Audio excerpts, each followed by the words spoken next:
buenos días. Soy Juliana Rodríguez y me correspondió el tema de la física cuántica. Bueno, la física cuántica es uno de los grandes logros del intelecto humano y es la base de la comprensión de los fenómenos naturales. De hecho, la física clásica es un límite de la cuántica. La física cuántica explica el átomo, el enlace químico o las moléculas, la interacción de la luz con las partículas, la materia. Este esquema es un ejemplo de lo que estudia la física cuántica. Este es un esquema atómico y no solo digamos que representa la física cuántica, sino de hecho todos los modelos atómicos, ya que pues este es la base de todo y de hecho pues la física cuántica también estudia en sí la materia y su composición.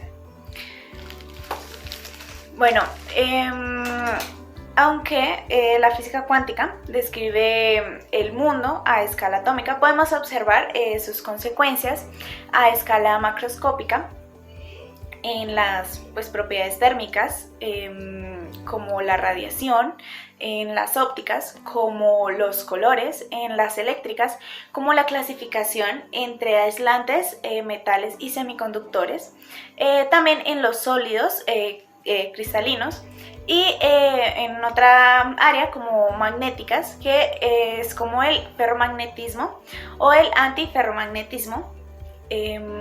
Aparte, la física cuántica tiene importantes aplicaciones tecnológicas, como lo es la invención del transistor, que es este que observamos acá. También el ordenador, que es la base de la mayoría de la creación de la alta tecnología, que utilizamos hoy en día y que utilizaremos en el futuro. Bueno, se preguntarán qué es un transistor. Bueno, el transistor es un dispositivo electrónico semiconductor que se utiliza para entregar una señal de salida en respuesta a una señal de entrada. Cumple las funciones de amplificador o oscilador, computador o rectificador. Este aparatico se encuentra en la mayoría, si no es que todos, de los aparatos electrónicos que conocemos hoy en día. El uso, digamos que se le puede dar el uso diario, lo encontramos como en las radios, en los televisores, en los reproductores de audio y de video, en los relojes de cuarzo, en las computadoras, en las lámparas, en los logógrafos y pues obviamente en los teléfonos celulares. Bueno, la principal idea de la física cuántica es que las partículas son también ondas y las ondas son también partículas. La intuición de que las partículas son también ondas se la debemos a de Broglie, que propuso que la velocidad por la masa, es decir, denominado momento en física, de una partícula es inversamente proporcional a la longitud de una onda. Un ejemplo de esto es el electrón. Es el electrón que, según él, es partícula, pero también es onda. Y esto describe una función de la onda que tiene una amplitud y una base.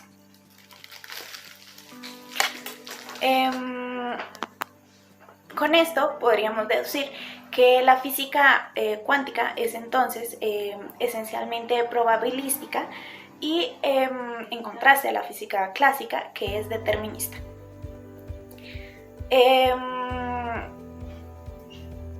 De la física cuántica también tenemos algunas consecuencias, como lo es el principio de la incertidumbre de Heisenberg, el efecto túnel, la cuantización de propiedades tales como la energía o el momento y en sistemas de muchas partículas de su clasificación. Y así como estas, tenemos también muchas cosas que la física nos ha aportado, digamos, desde hace mucho tiempo y que aún hoy en día lo seguimos usando, como el transistor, ya que gracias a él tenemos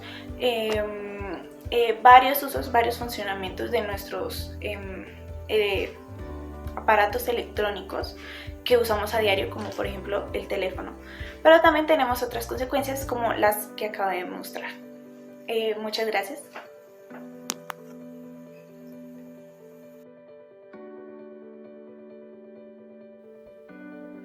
Buenas tardes, profesor y compañeras. Mi nombre es María Alejandra López Cabra, pertenezco al grado 1103 comercial y el día de hoy les voy a explicar mi maqueta acerca de la astronomía en filosofía. Esta es la rama de la astrofísica que estudia la estructura a gran escala de la creación del universo. En particular, trata de responder preguntas acerca del origen y evolución, también el destino del universo y la extensión de su galaxia. La cosmología física, tal y como se comprende actualmente, comienza en el siglo XX, con el desarrollo de la teoría general de la relatividad que creó Albert Einstein y la mejora en las observaciones astronómicas de objetos extremadamente distantes, como lo pueden ser los planetas con el Sol, la Luna, también sus galaxias o sus satélites. Estos avances hicieron posibles pasar de la especulación a la búsqueda científica de los orígenes del universo y permitió a los científicos establecer la teoría del Big Bang, que se ha convertido en el modelo estándar mayoritariamente aceptado por los cosmólogos, debido al amplio rango de fenómenos que abarca y también a las evidencias y observaciones que lo apoyan, aunque todavía existe una minoría de cosmólogos o científicos que están investigando acerca de los modelos cosmológicos alternativos. La cosmología física trata de entender las grandes estructuras de cada una de las moléculas existentes en el universo, como las galaxias, las agrupaciones galácticas, los supercúmulos y otros objetos más distantes y energéticos. También los brotes, supernovas, para entender la evolución del universo y estudiar los fenómenos ocurridos en el universo primigenio cerca de la singularidad inicial, la inflación cósmica, los neocentrismos, lo primordial y también la radiación de ondas microondas. Voy a empezar a explicar los filósofos. Empezaré con Tales de Mileto, que en el siglo 624 a.C. fue el filósofo griego que dedicó su vida a los astros. Entre sus descubrimientos más sorprendentes está en el que dedujo que el brillo de la luna se da debido al reflejo del sol, como lo podemos observar aquí. También aportó cálculos sobre la cantidad de días que tiene un año. Además pudo explicar el origen de los eclipses lunares y los eclipses solares. Continuaremos con Anaximandro, este filósofo en el siglo 610 y en el siglo 545 a.C., gracias a la observación de los astros. Anaximandro de Mileto fue el primer personaje de la historia que intentó dar su explicación de cómo funcionaba el mundo sin recurrir a mitos, argumentando con la ciencia. Este filósofo establecía que la Tierra flotaba en medio de cosmos, además de realizar los primeros mapas. Continuaremos con el siguiente filósofo, que es Platón. Platón es uno de los primeros filósofos griegos en proponer la idea de cómo se formó el universo, aunque también lo hizo dando una explicación basada en la mitología de Timeo. Platón establecía que Demiurgo fue el creador del universo en medio de todos los caos que habían sucedido, y también que se conformaba con 4 elementos: el aire, el fuego, la tierra y el agua, que esto era lo único para poder sobrevivir en cada planeta. Así, este estableció que los universos debían ser de forma esférica y los cuerpos dentro que se mueven de una forma circular, ya ya que esto es lo perfecto para él. Continuaremos con Eudoxo de Sindro. En el año 408 al año 355 a.C., el modelo cosmológico que propone Eudoxo se basa en 27 esferas, en el cual la Tierra permanecía estática, o sea, no se podía mover.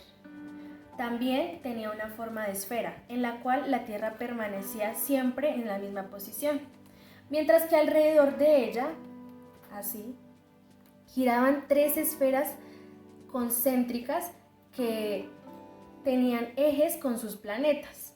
En ese entonces solo era conocido 5 planetas, a los cuales les asignó 4 esferas girando alrededor de cada uno, mientras que para el Sol se le asignó 3 esferas girando a cada uno. Continuaremos con Aristóteles. Aristóteles en el año 384 a 322 fue uno de los grandes rasgos de su idea cosmológica del universo. Se puede extraer que la Tierra es esférica, como lo mencionaron los anteriores filósofos, de una forma redonda o esférica. No se mueve, sino que su cielo y el resto del universo, de lo que gira a su alrededor, se creía que era todo finito y estaba compuesto por varias esferas concéntricas donde la Tierra se ubicaba en el centro de todo. Terminamos con el último filósofo, que es Aristarco de Samos. En el año 310 al año 230 a.C., Aristarco fue uno de los eruditos más importantes de la cosmología griega. Fue uno de los primeros astrónomos en proponer un modelo del cosmos heliocéntrico, es decir, que el Sol es el centro de todo nuestro universo y que todos los planetas giran alrededor de él. También podemos encontrar otros filósofos como Eratóstenes, que en el año 276 a.C. al año 194 a.C., su mayor logro fue la astronomía, que es el hecho de aproximarse a un tamaño real de cada planeta o de cada molécula que se encontraba en el universo. También se le atribuyen otros descubrimientos importantes, como el precursor del calendario juliano, que dice que cada 4 años hay un día de más en un año normal. También puede medir el grado de inclinación de cada planeta con respecto al Sol. Apolonio de Perge, en el año 262 al año 190 a.C., este personaje de la antigua Grecia fue quien introdujo la parábola y la hipérbola en un sistema planetario, o sea, el universo. También podemos encontrar a otro filósofo, Hiparco de Nicea, en el año 190 a.C. al año 120 a.C., es considerado el más grande astrónomo de la era antigua. Logró hechos bastante significativos como medir la distancia que existe entre el planeta Tierra a la Luna o al Sol. Y también retuvo que la teoría de Aristóteles, que decía que las estrellas estaban fijas, no era así. Claudio Ptolemo, en el año 100 al año 170 después de Cristo, o sea, ya no es antes, sino después, un filósofo astrónomo que asume que la Tierra es el centro de todo el universo, contrae otra teoría, en el cual decía que el Sol era el centro del universo. Este filósofo dice que no, la Tierra es el centro del universo y que alrededor de él giran distintas partículas, como lo son todos los astros existentes. También voy a dar una conclusión de la cosmología griega, que pues ya como hemos podido apreciar, en la antigua Grecia casi todos los filósofos, matemáticos, astrónomos y científicos creían que el sistema del universo era geocéntrico. Sin embargo, solo uno de estos, Aristarco, propuso un solo modelo mucho más real y verídico al actual, con la teoría heliocéntrica. El Sol es el centro, contradice la teoría de nuestro anterior filósofo. Así podemos concluir un paso por los inicios de la cosmología griega, describiendo a cada uno de los científicos que rodean esta maqueta, este sistema y esta astronomía. También De una u otra forma, intento explicar el comportamiento de cada uno de los astros respecto a las teorías que dicen los filósofos como base completa a los aportes más significativos de cada uno de ellos. Muchas gracias por su atención. Hola, bienvenidos. Soy Jessica Ramírez del grado 1103 y el día de hoy vamos a hablar sobre un tema de prefísica muy importante y que está en nuestras vidas muy a diario. Este es la difracción de la luz. Bienvenidos. Primero debemos iniciar dando el concepto de qué es la difracción de la luz. La difracción de la luz es el nombre que se le da a una distorsión de un haz luminoso. Un haz luminoso es un conjunto de rayos de luces, los cuales cuando inciden sobre un objeto pequeño o una pequeña abertura en la pantalla. Francesco Maria Grimaldi fue el primero que le dio el nombre a este proceso, a este fenómeno, dándole así pues el nombre de la difracción de la luz. La difracción de la luz hace que esto no se concentre en un solo punto, sino que al contrario, este se disperse para así poder formar las llamadas ondas de un disco de Airy. Ahora continuaré dando ejemplos de nuestra vida cotidiana que podemos observar en varios momentos y muchos los hemos podido evidenciar. El primero de estos es el arco iris. El arco iris hay una superposición de ondas donde estas a causa de las gotas de la lluvia se van a generar diferentes colores en el cielo y es por eso que observamos una variación que es conocida como el arco iris. Otro ejemplo son los hologramas. Estos los podemos encontrar en tarjetas de crédito, los cuales existe una superposición de las ondas provenientes de innumerables puntos en este lugar que están impresos. Continuamos con los halos alrededor de cuerpos luminosos, como más exactamente puede ser el Sol y la Luna. Estos dos cuerpos generan en el cielo círculos alrededor de ese cuerpo, los cuales son conocidos como los halos luminosos. En estos también se pueden observar diferentes variaciones de colores gracias a que la luz se refleja, se rebota sobre cristales que están en la atmósfera. Continuamos con las burbujas de jabón, las cuales son muy conocidas y en estas también se pueden observar variaciones de diferentes colores dependiendo desde el ángulo donde estas se vean. Otro ejemplo que también es muy cotidiano es en las alas de algunos insectos, como lo son las moscas o las libélulas, que en sus alas a veces se notan diferentes colores. Otro ejemplo de la vida real y diaria son los colores de un CD, donde la luz que rebota de un CD o de un DVD también forma llamativos colores alrededor de este objeto. Como podemos observar, tenemos un CD con una palanca, la cual nos sirve para moverla hacia adelante y hacia atrás, acercándolo a la vela. La vela es el punto de luz que puede ser también reemplazado por una linterna. Cuando hacemos este movimiento y este proceso, vamos a obtener diferentes colores en el CD que van a estar ubicados de diferentes maneras. Para esto se necesita tener el lugar con total oscuridad. Por esto, a continuación se mostrarán las imágenes que se obtuvieron a partir de realizar este experimento.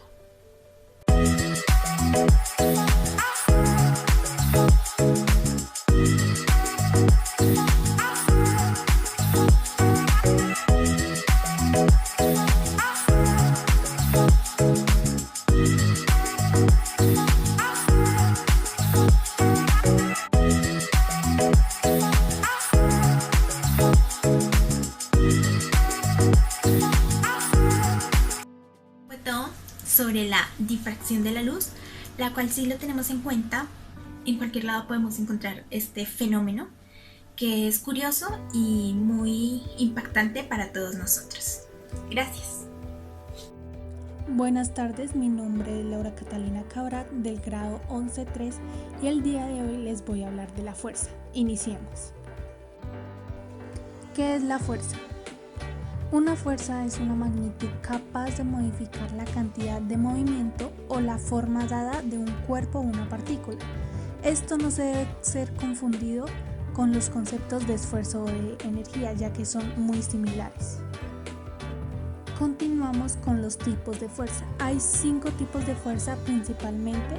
El primero es el peso, el segundo es la fuerza normal, el tercero la fuerza de tensión, el cuarto la fuerza de rozamiento y por último el quinto fuerza elástica. Estos son los principales tipos de fuerza que se encuentran. Una pregunta que comúnmente nos hacemos es ¿cómo se mide la fuerza? La fuerza se mide con un aparato idóneo que es el dinamómetro. Este sirve para calcular la medición de la fuerza y también para calcular el peso de los objetos. Este fue inventado por Isaac Newton, elevándose o guiándose del estiramiento de un resorte. Y también teniendo en cuenta la ley de elasticidad de Hooke, de un modo semejante a una balanza de resorte. Aquí podemos observar la representación gráfica del dinamómetro para calcular la fuerza. Continuamos con las características de la fuerza. Una característica principal es que la fuerza está relacionada estrechamente con la energía, ya que es un ente físico que describe la intensidad de las interacciones entre los objetos. Y por último, seguimos con las preguntas del experimento.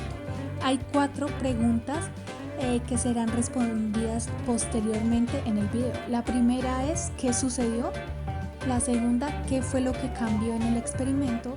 La tercera, ¿por qué muchas chinches no pinchan el globo? Y la cuarta, ¿cuánta fuerza podemos hacer sobre el globo cuando hay muchas chinches?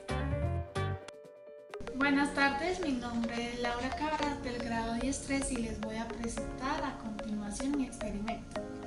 Bueno, vamos a necesitar chinches, voy a usar especialmente 30, una cartulina o un foamy y un globo. El objetivo de este experimento es saber si vamos a comprobar la ejerción que se va a hacer con la fuerza, depende no solo de su intensidad, sino también de la superficie en la que se ejerce, ya sea mayor superficie o si es mayor a la distribución de su fuerza. Primer paso, empezamos introduciendo los chinches en el foamy. Ya que procedimos a tener los chinches así, procedemos a inflar el globo. Ya que inflamos el globo, vamos a proceder a ejercer presión sobre los chinches.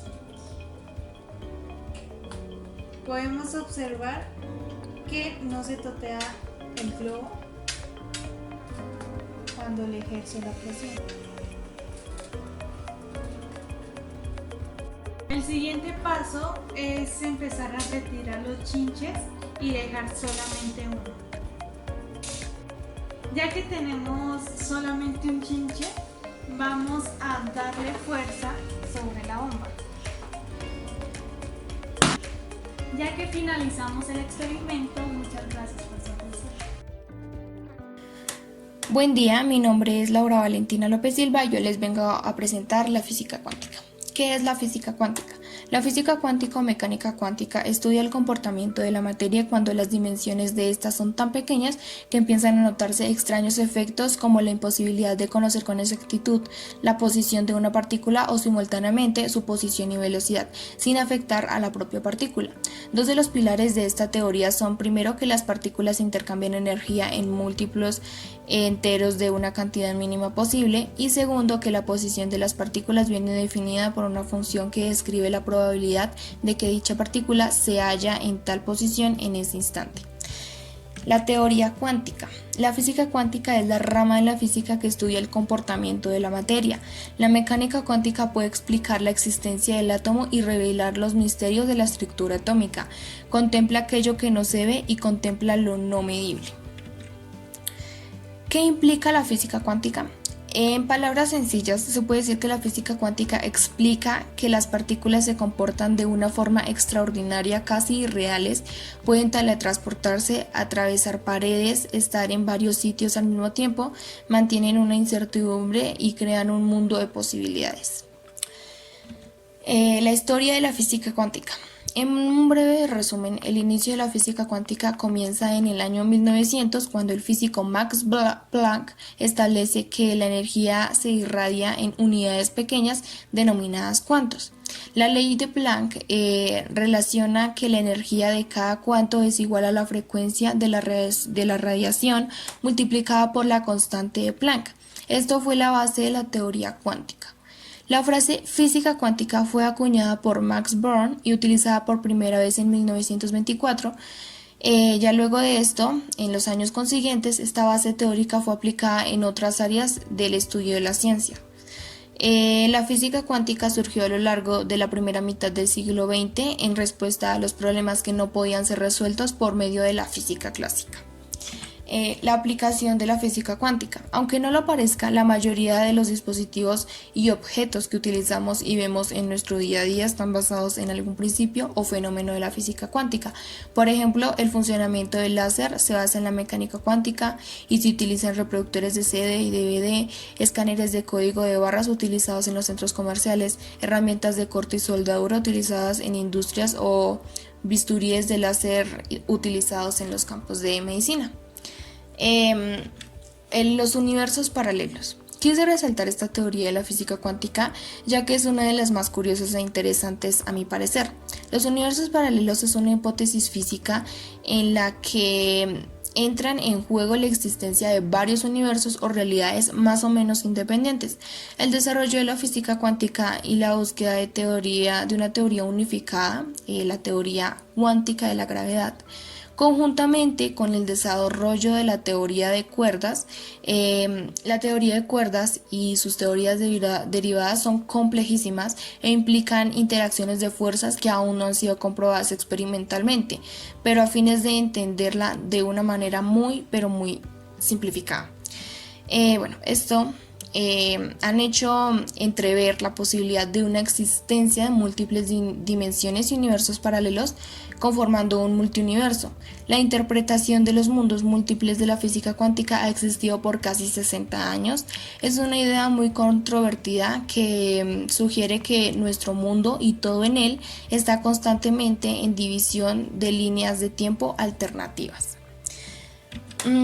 Mi experimento es el de la doble rendija. En realidad, los experimentos propios de la física cuántica son muy complejos. Estos experimentos requieren de instrumentos especiales y en Colombia, como en muchos otros lugares del mundo, no hay estos instrumentos para hacer este tipo de experimentos, por lo que son muy complicados de realizar. Debido a esto, voy a explicar el diseño experimental de la doble rendija, que es uno de los experimentos más populares de la física cuántica. Explicaré un montaje simplificado del experimento para que sea más fácil de comprender. Como pueden ver, realicé el escenario del experimento. Aquí el personaje principal va a ser un átomo que hallaremos con un detector de átomos. En el escenario encontraremos la máquina del azar, que cada que se jala su palanca arroja un átomo al azar a cualquiera de las dos cajas. Estas dos cajas no contienen absolutamente nada, pero sí tienen dos aperturas, una al frente y otra arriba. Para saber a qué caja llegó el átomo, introduciremos el detector de átomos por la apertura superior en ambas cajas para saber en cuál está. Si abrimos la apertura de enfrente, el átomo saldrá disparado y chocará contra la pared y este se reflejará como un punto. Este procedimiento lo realizaremos varias veces y encontraremos que el 50% de los átomos estaban en la caja roja y el otro 50% en la caja azul. Y cuando el átomo estaba en una caja, claramente la otra estaba vacía. La función de onda que arroja la máquina del azar se divide en partes iguales en cada caja. Luego tenemos el átomo en una de las dos cajas. Abrimos su apertura de enfrente y esta se refleja como un punto en la pared. Si hacemos esto varias veces tendremos una variedad de puntos en la pared al frente de cada caja. El 50% de estos puntos son de la caja 1 y el otro 50% de la caja 2. La función de onda sale de la caja donde se abrió la apertura de enfrente para que saliera el átomo. Esta función de onda se propaga y oscila como una onda esférica, por lo que esto hace que sea más probable que el átomo se dirija al frente de la caja. Luego arrojaremos de nuevo otro átomo, pero esta vez no detectaremos dónde está el átomo y tampoco abriremos la apertura de enfrente de la caja donde está el átomo. Simplemente lanzaremos el átomo y abriremos la apertura de enfrente al tiempo de cada caja. Pero el átomo claramente va a chocar contra la pared. Pero aquí no ocurre lo mismo que anteriormente, ya que nos encontraremos con este nuevo patrón. Quienes estaban poniendo en práctica este experimento no entendían por qué no se mostraba el mismo patrón de antes y seguía saliendo solo un átomo de la caja. Solo no se sabía de qué caja salía. La única manera de explicar este patrón era que ambas cajas trabajaban al tiempo con un mismo átomo. En un momento decidieron poner los detectores de átomos al lado de cada caja en la apertura de enfrente, abriendo estas aperturas al tiempo. Pero cuando hacemos esto, vuelve a salir el patrón inicial. Pero cuando las aperturas de cada caja abren al tiempo sin los detectores de átomos a los lados, sale de nuevo el nuevo patrón. Esto les condujo a que el detector era quien provocaba el cambio de los patrones. Aquí entra la función de onda, ya que cuando abrimos las aperturas de las cajas al tiempo se libera juntas funciones de onda. Entonces habrá zonas de la pantalla donde la función de onda oscilaba a la vez. Esto hace que se combinen y aumente su amplitud, pero habrá otros lugares en los que no oscilará al tiempo y al combinarse resultará una cancelación. Esto quiere decir que en las zonas ampliadas habrá más probabilidad de que caiga un átomo y en las zonas canceladas su probabilidad de que caiga ahí es más baja, lo que nos da como resultado el nuevo patrón. Entonces, cuando acercamos ambos detectores al abrir ambas aperturas al tiempo, se genera el anterior patrón porque los detectores causan que la función de onda tome una sola dirección hacia enfrente, lo que causa que sea más probable que el átomo caiga enfrente de la caja de donde sale. Gracias. Buenas tardes, me presento, soy Angie Forero y el día de hoy les voy a hablar de la hidrodinámica. ¿Qué es? La hidrodinámica es la parte de la hidráulica y la física que se encarga de estudiar la manera en cómo se comportan los diferentes líquidos que se encuentran en movimiento.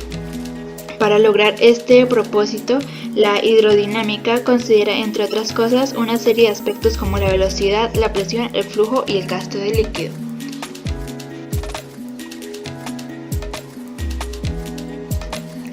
Es importante mencionar que para realizar los estudios de la hidrodinámica es importante conocer el teorema de Bernoulli, tratado que nos habla sobre la ley de la conservación de la energía.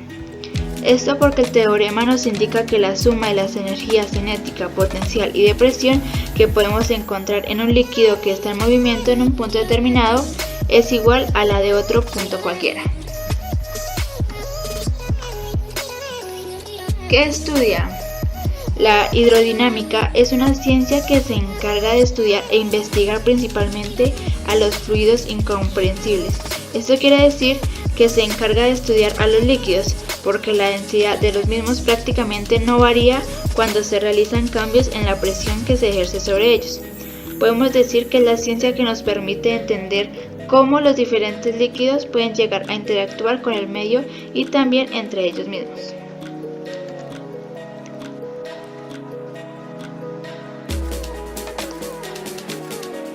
Aplicaciones. Las aplicaciones de la hidrodinámica son muchas, entre ellas mencionamos las siguientes: la construcción de canales y acueductos, para conocer la cantidad de agua que se debe desalojar, a qué velocidad y en cuánto tiempo. Plomería, en la creación de plomería sencilla para evitar el gasto de agua innecesario. Colectores pluviales, para hacer que las calles puedan desalojar el agua en las ciudades para evitar inundaciones. Otras aplicaciones son en la aviación, ayudando a los aviones a despegar, en la fabricación de barcos y automóviles. En automóviles, la creación de autos más aerodinámicos y en el ahorro de combustible, gatos hidráulicos, grúas y amortiguadores.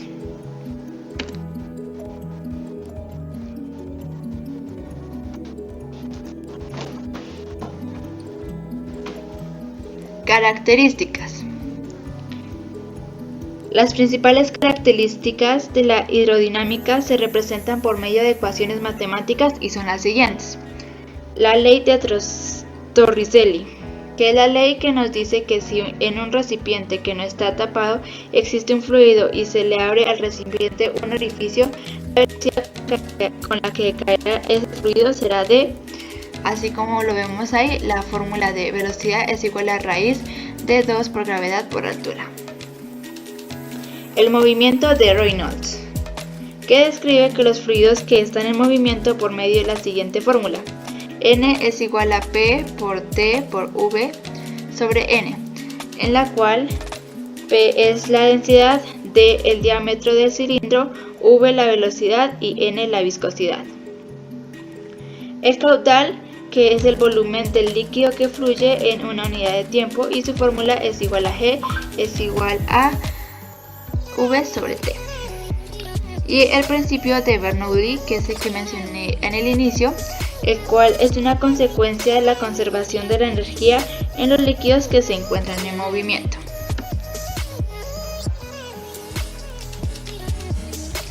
Dentro de la hidrodinámica encontramos ciertos conceptos como son fluidos, que es un medio continuo formado por una sustancia entre cuyas moléculas se da una fuerza de atracción débil y se caracterizan porque pueden cambiar de forma sin que existan fuerzas restitutivas tendentes a recuperar la forma original. Tensión superficial, que es la cantidad de energía que se necesita para aumentar su superficie por una unidad de área. Caudal, que es la cantidad del fluido que pasa en una unidad de tiempo. Mecánica de fluidos es la parte de la mecánica de medios continuos y la rama de la física que estudia el movimiento de los fluidos y de las fuerzas que los provocan. Flujo turbulento, que es el movimiento de un fluido en forma caótica en el que las partículas se mueven desordenadamente y las trayectorias forman remolinos aperiódicos. Y por último, el flujo laminar, que es el movimiento de un fluido cuando es ordenado, estratificado y suave. Bien. Leyes de la hidrodinámica. Las principales leyes del movimiento de fluidos y de las magnitudes se hacen por medio de las leyes matemáticas que son: primero, la ecuación de la continuidad. Es una ecuación que nos habla de la conservación de la masa y su fórmula es V1 por S1 es igual a V2 por S2. El principio de Bernoulli establece que un fluido ideal que se encuentra en una circulación por medio de un conducto cerrado siempre va a tener una energía constante durante su recorrido. Y la ley de Torricelli, que es una adaptación del principio de Bernoulli y estudia la forma en la que se comporta un líquido cuando se encuentra dentro de un recipiente cuando se desplaza a través de un orificio de pequeño tamaño por la fuerza de gravedad.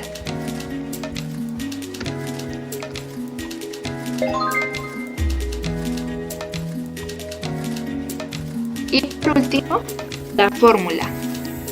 La expresión matemática que se utiliza como principio fundamental de la hidrodinámica o principio de Bernoulli es la siguiente.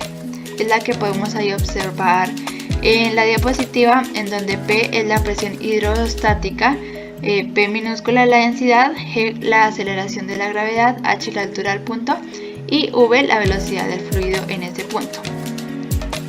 A continuación voy a presentar un experimento que está relacionado con la hidrodinámica. Para este experimento necesitamos una botella plástica, un vaso o botella de agua, un plato hondo o un contenedor, una vela y posteriormente el encendedor. Iniciamos encendiendo la vela y ajustándola al fondo del contenedor.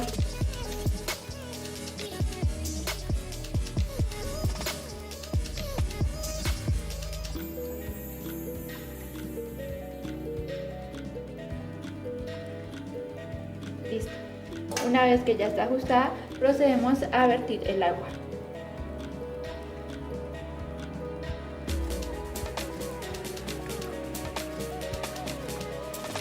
Una vez vertimos una suficiente cantidad de agua, con mucho cuidado procedemos a colocar la botella, la vela dentro de la botella.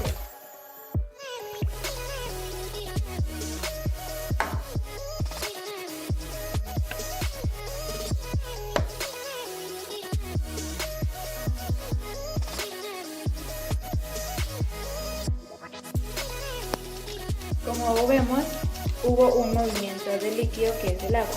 Bueno, y se preguntarán por qué el agua sube. Algunos creen que es por la falta de oxígeno, razón por la cual también se apagó la vela, pero también es porque en el interior se produce un cambio de temperatura y si tiene menos presión hace que la temperatura quiera entrar. Muchísimas gracias.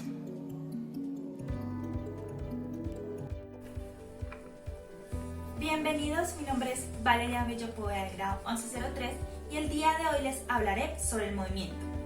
Aunque todos tenemos un concepto más o menos intuitivo de lo que es el movimiento y de cuándo podemos decir que un cuerpo se mueve, en esta exposición vamos a estudiar desde un punto de vista de física qué define al movimiento y cuáles son sus características más importantes.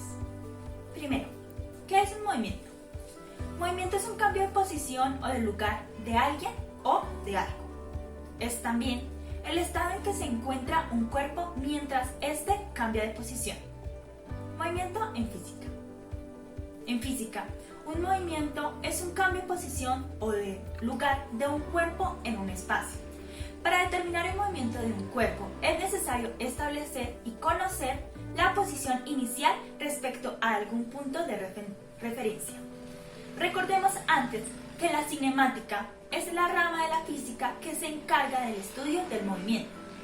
En el estudio del movimiento de un cuerpo se tienen en cuenta diversos factores como lo son la fuerza, la trayectoria, la velocidad, el tiempo, la aceleración y el desplazamiento. Tipos de movimiento.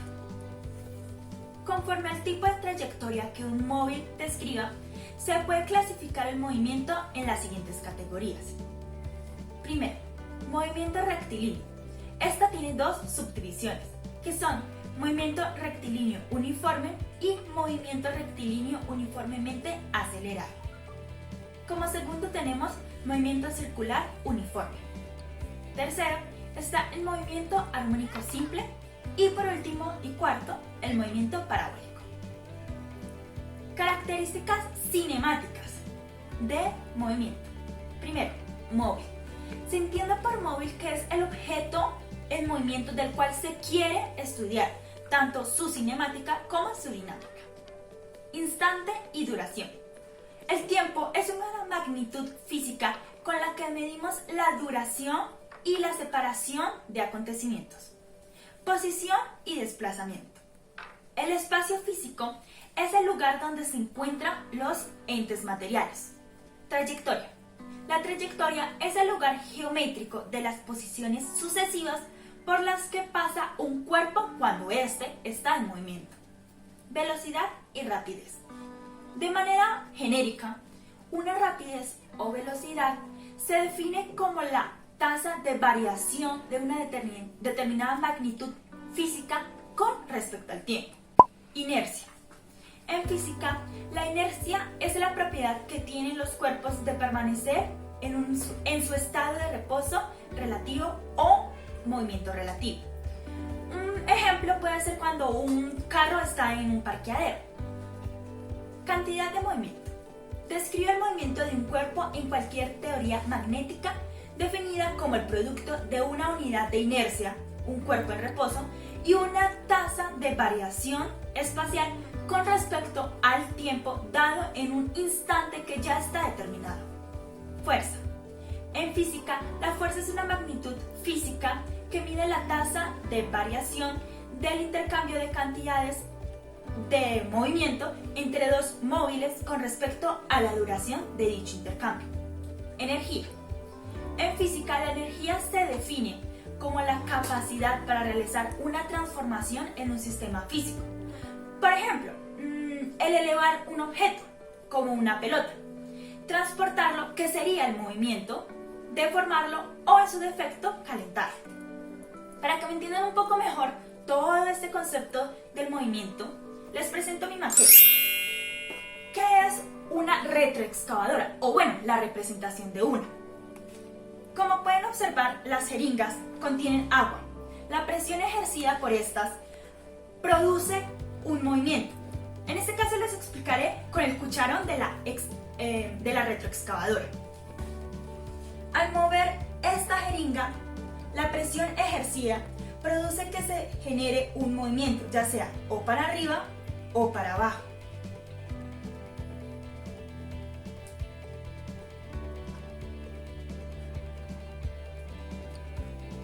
Cada una de las jeringas cumple con una función totalmente diferente. La primera es para dar giro a toda la retroexcavadora. La segunda es para o hacerla un poco más baja o para que se alce, para que el cucharón esté a una distancia que ya está determinada. Por último está la segunda, que es la que determina en qué posición exactamente va a estar el cucharón. Espero que mi exposición haya sido de su total agrado.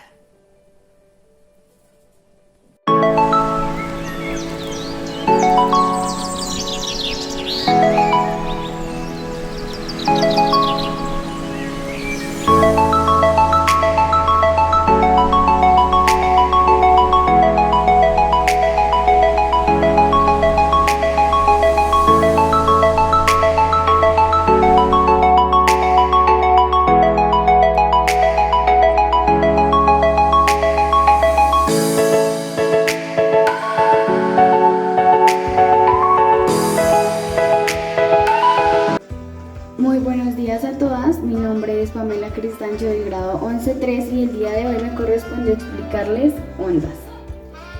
Bueno, en primer lugar, ¿qué son las ondas? Las ondas son perturbaciones que viajan a través del espacio o a través de un medio elástico, en donde se transporta energía sin que sea un desplazamiento de masa. Teniendo en cuenta esto, hay un medio de propagación, el cual existen dos tipos de ondas, el cual son la onda mecánica y la onda electromagnética. Para la onda mecánica se necesita de un medio elástico que vibre. Para esto les tengo como ejemplo las ondas del agua o las ondas de sonido. Para esto les tengo un experimento para que entiendan un poquito mejor de cómo funciona esto. Bueno, el experimento es el siguiente. Tengo 3 recipientes de vidrio, tengo un vaso común y corriente, una copa y otra copa pero un poquito más alargada en la parte del vaso. El vaso lo tengo con un poquito de agua y esta copa de igual manera. Esta copa va a mantener vacía. ¿Por qué los tengo así? Porque los sonidos van a ser diferentes.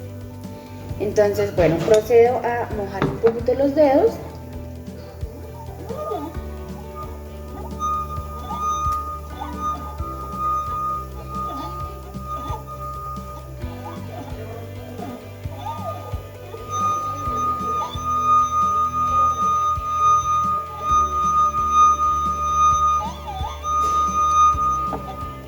Este es el sonido de esa copa. Ahora esta copa vacía.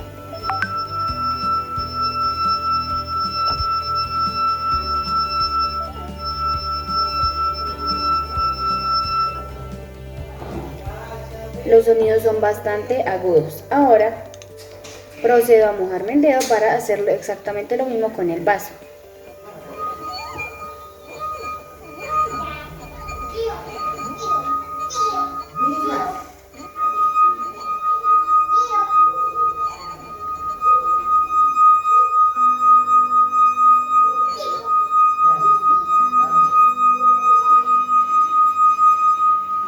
Y el sonido es grave.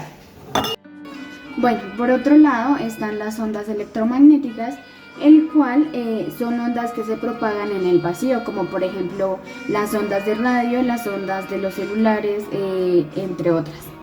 Para esto les tengo también otro experimento para que entiendan un poquito más acerca de cómo funciona esto.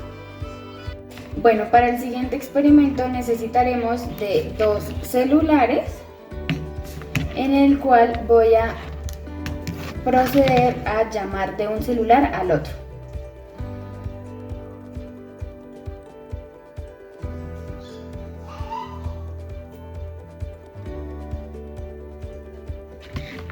Y la entrada va a tener que entrar.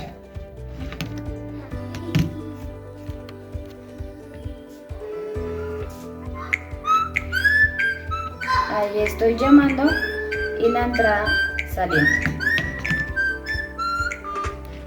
Listo, ahora con esta hoja de papel aluminio lo que voy a hacer es envolver uno de estos celulares al que le entró la llamada anteriormente.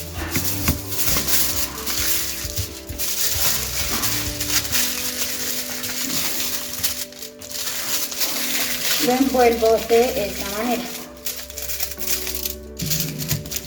El celular lo tengo acá. Voy a volver a llamar.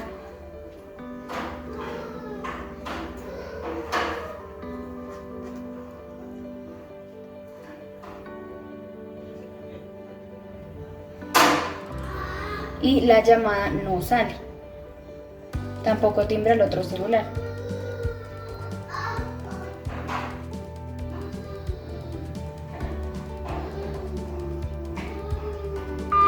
No sale la llamada. Y estas son las ondas electromagnéticas. Bueno, este experimento es realizado a base de que si se bloquean este tipo de ondas, como lo podemos ver bloqueando las entradas del celular, o sea que la señal entrará al dispositivo, bloqueándola con el papel aluminio, estamos bloqueando las ondas y por esta razón no entran las llamadas. Y como sucedió en las copas y en el vasito, las ondas de sonido son vibraciones. Entonces lo que se produce en cada uno de estos recipientes son vibraciones. Por esto se produce el sonido. Muchísimas gracias. Hasta luego.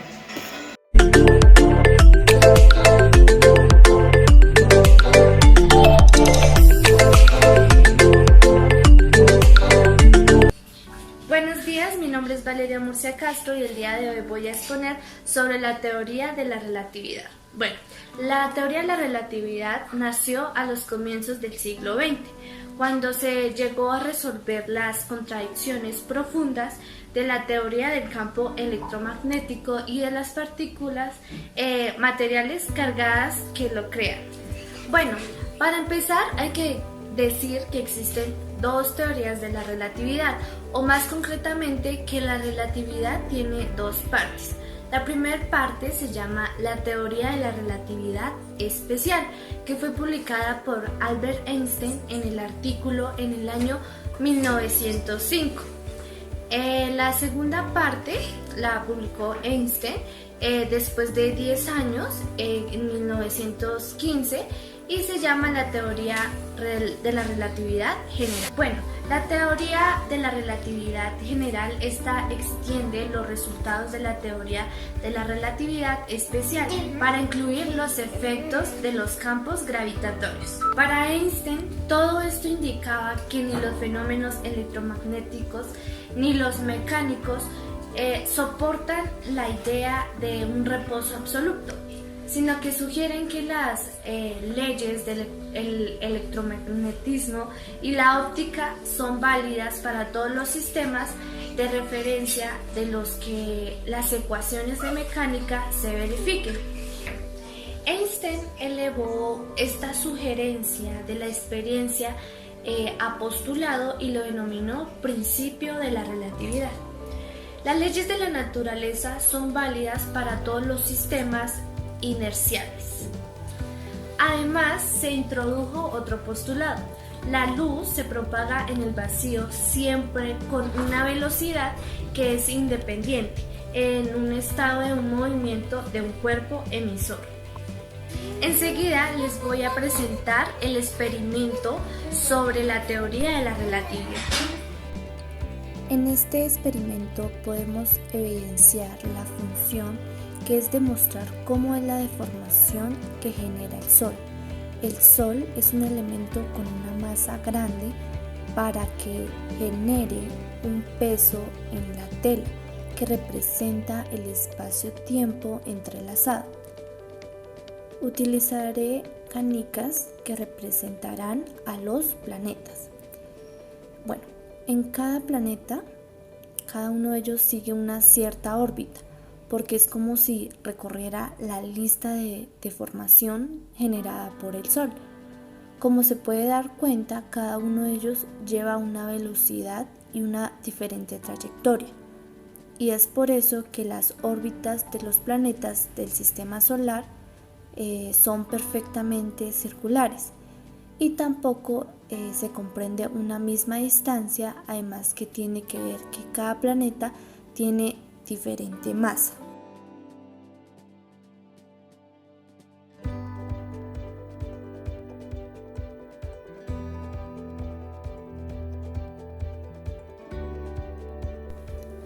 También podemos decir que si no existiera esta deformación, las órbitas de los planetas no podrían consistir tampoco.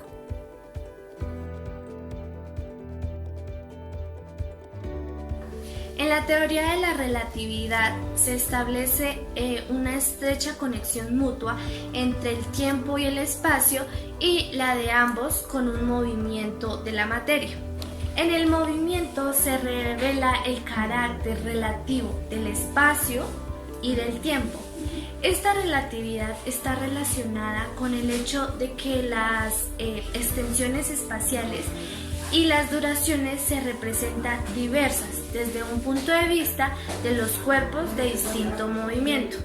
La relatividad del espacio y del tiempo no niega ni mucho menos su carácter de objetivo absoluto en el sentido filosófico, como formas objetivas de existencia de materia que dependen de ninguna medida que descubren, como lo señaló el propio Einstein, en la que realmente tiene lugar la naturaleza. Acá se puede evidenciar que tiene una deformación que es generada por el Sol y cada uno de ellos tiene una diferente velocidad y una diferente trayectoria. Buenos días, mi nombre es Ivonne Alejandra Pinilla Rodríguez del grado 1103 y hoy les vengo a presentar la óptica. Bueno, comenzando con su historia. Se conoce que las primeras aplicaciones de la óptica muy probablemente comenzaron con el desarrollo de lentes en el antiguo Egipto y en Mesopotamia. Las primeras lentes fueron conocidos hechos de cristal pulido y a menudo de cuarzo. Estos se determinaron en el año 700 a.C., en los cuales fueron denominados lentes de Nimrud. Bueno, continuando con esto, la filosofía griega de la óptica se dividió en dos teorías, ya que querían darle un enfoque de cómo funcionaba la vista. Una teoría fue la teoría de la visión y la otra fue la teoría de la emisión. Bueno, estos quisieron darle un enfoque que consideraba que la visión provenía de los propios objetos que emitían copias de sí mismos. Se hacía llamar ídola, que eran captadas, esas copias eran captadas por los ojos. Bueno, pues por otro lado también tenemos la óptica clásica. Esta óptica se divide en dos ramas. Una es la óptica geométrica o también denominada de rayos y la otra es denominada como la óptica física o ondulatoria. Bueno, la onda geométrica se dice que la luz viaja en línea recta, mientras que en la onda física la luz se considera como una onda electromagnética. Por otro lado, podemos decir que la óptica geométrica es una aproximación a la óptica física, puesto que se aplica cuando la longitud de una onda de luz que es utilizada es mucho menor que el tamaño de los elementos ópticos en el sistema que se está analizando. instrumentos que van a ser utilizados para este experimento son los siguientes. Una base de madera de este tamaño, una linterna, cinta, bisturí, un CD que no te sirva, una vela y 2 palitos de paleta, pues así,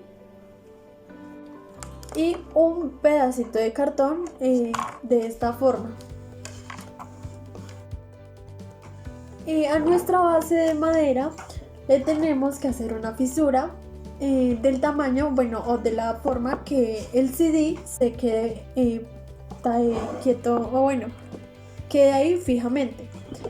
Después al CD le quitamos toda nuestra escarapela para que quede totalmente transparente, y de esta forma.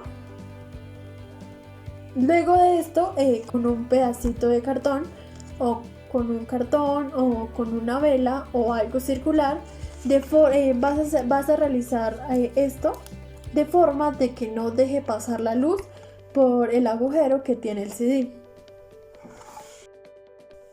Ahora pues con cinta vamos a hacer nuestro camino de esta forma y vas a medir el espacio que hay entre de esta manera, y con cinta lo puedes fijar a la mesa.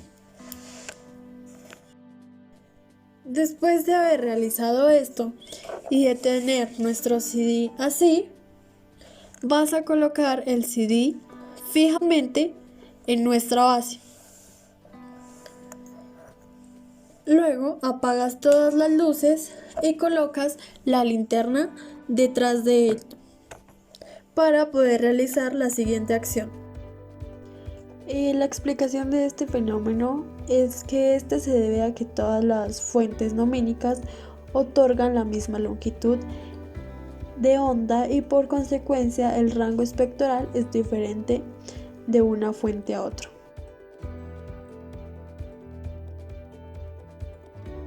Luego realizas el mismo procedimiento con una vela. La colocas detrás, obviamente encendida, y para poder observar la siguiente acción. En este caso nada más emite un color de onda que otorga un rango espectral menor.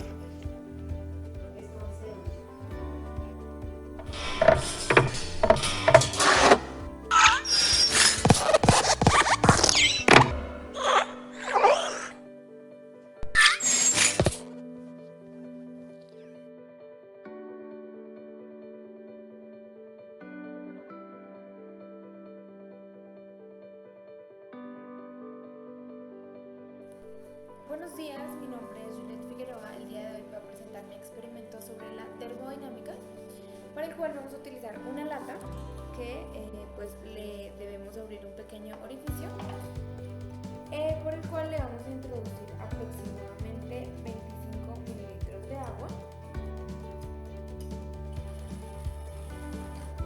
También realizar un soporte para poder poner la lata y una mechera para que la lata se caliente y hierva el agua. Luego de esto hay que esperar algunos minutos a que empiece a salir vapor. Entonces a continuación les muestro el resultado. Bueno, luego de esperar algunos minutos para que hirviera el agua, en este experimento podemos observar claramente la primera ley de la termodinámica, la cual consiste en la transformación de la energía, donde el agua se transforma en energía para la hélice por estar sometida al calor.